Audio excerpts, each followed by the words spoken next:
Hey there YouTube, it's Bobby aka Paginator, and I am here today with book reviews.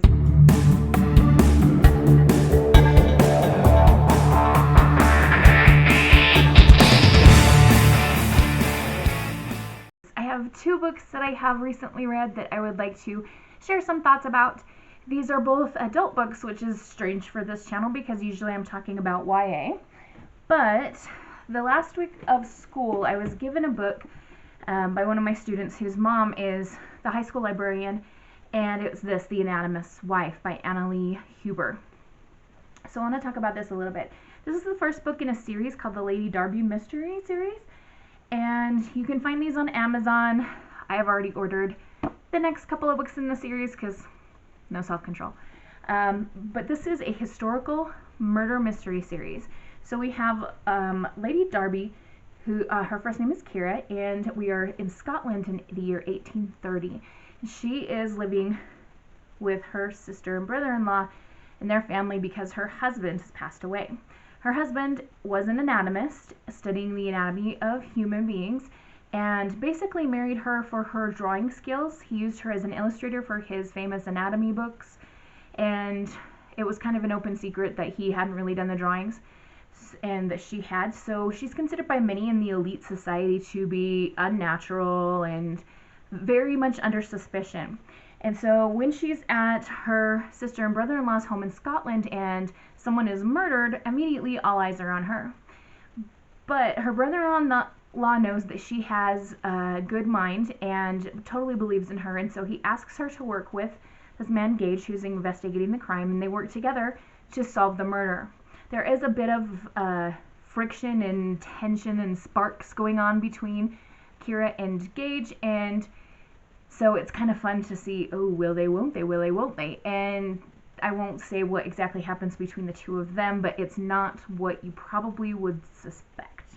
As the series continues, I expect to see perhaps some more of that. We shall see. I can't really tell you. So if you like history and you like murder mysteries, I would definitely recommend this series. Also want to say that even though it's set in Scotland, not many people speak in Scottish dialect according to the way the dialogue is written, and it's described that in high society in Scotland it's considered more proper to speak with more of an English accent than Scottish, so some people have kind of toned out their brogues, but Kira's brother-in-law totally gets into the Scottish accent, and I love it. Some of my ancestors are Scottish, so I'm having a little familial pride going on. Alright, the other book that I wanted to tell you about is one that I listened to on audio, and I had to wait forever to get this because I listened to audio through my state library online checkout system, and so you have to wait your turn, and so I got Educated by Tara Westover. Some of you may have seen this book. It's being recommended all over the place. Michelle Obama, Ellen DeGeneres on her show has talked about this book. All kinds of people have been reading this. Something interesting about Educated is that it's a memoir, meaning based on true events. It's her memory of her life and the things that she went through. But it's set in the valley where I grew up, and the valley where I'm currently sitting as I film this video. Not anywhere near where I was, kind of on the opposite sides of the valley where I was as a child, but I knew the places that she wrote about in the book, and at one point she gets a job at this grocery store called Stokes, and I've been to that grocery store several times, and yeah, so that was interesting. But if you don't know, Educated is the memoir of Tara Westover, who was raised in a family that was linked with the Mormon or Church of Jesus Christ of Latter-day Saints church, but since I am a member of that church, I can tell you they did not follow what the church teaches. They thought they were, because Tara's father was very delusional, and she comes to understand later that he was probably bipolar, maybe even schizophrenic, because he suffered a lot of paranoia and delusions, and he thought that he had been visited by angels and all of this stuff. No. They're one of those families who didn't believe in hospitals or modern medicine, so the mom actually started quite a successful business of essential oils and that kind of thing, so, I mean, good for her.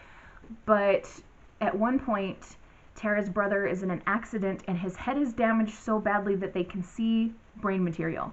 And the dad says, oh, just bring him home. Really? So luckily Tara didn't listen to her father and took her brother to the hospital.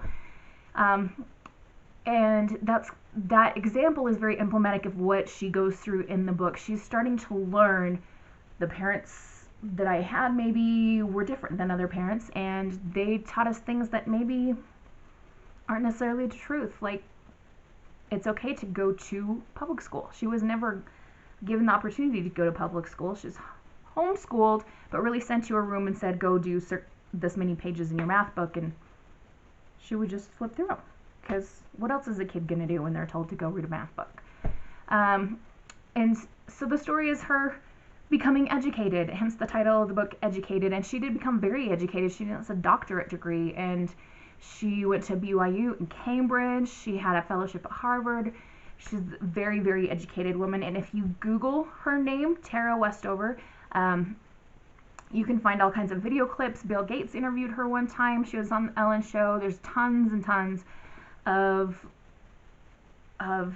interviews with her and resources, and of course you could read the book or listen to it as I did.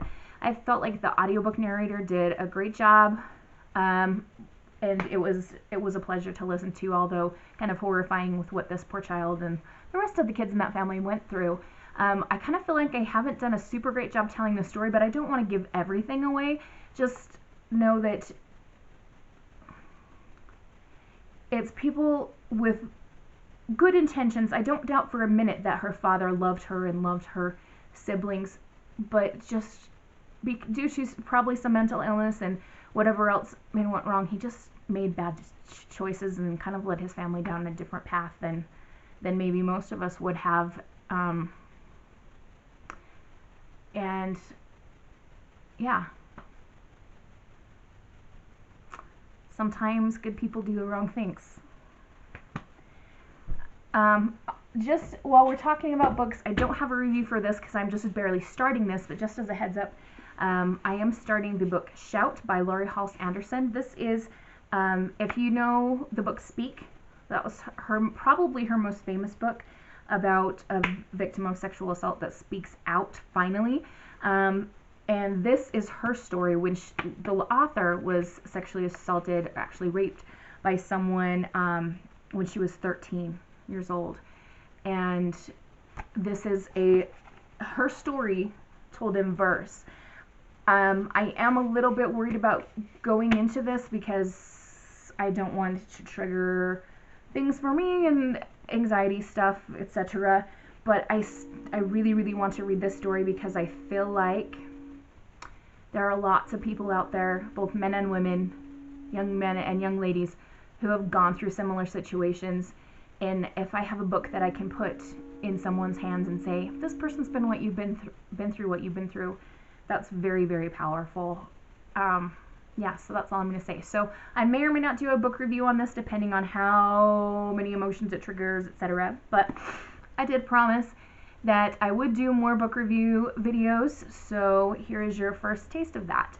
I apologize if the light is wonky in this and I kind of look washed out.